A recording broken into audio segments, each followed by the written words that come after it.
You know, art can sometimes be difficult to decipher. For one Marine Corps veteran, it's a way to tell his story, heal, and enjoy something he truly loves.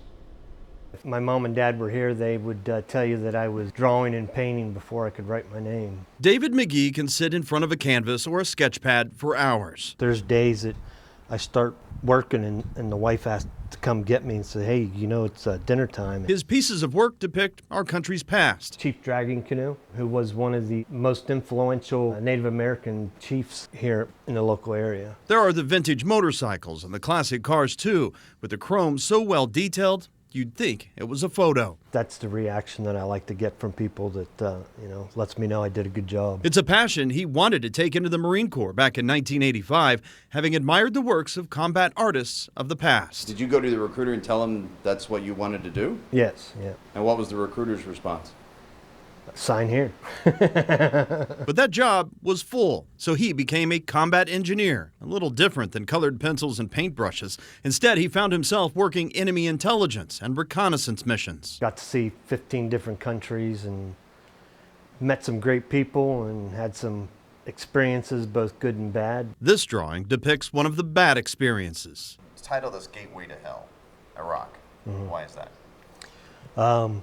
That's what I saw as I approached it, and I spent 31 days without ever seeing the sun. They were burning oil fields left behind by Saddam Hussein's retreating regime, seen here in David's own photos.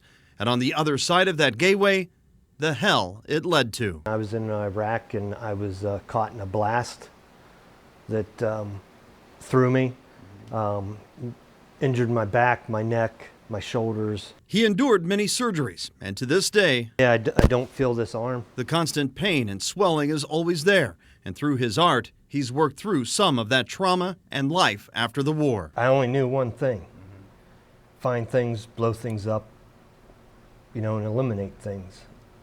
There's not much out in the real world to relate that to, so you just, the whole pressures of the world providing for the family. What do you do for yourself in that?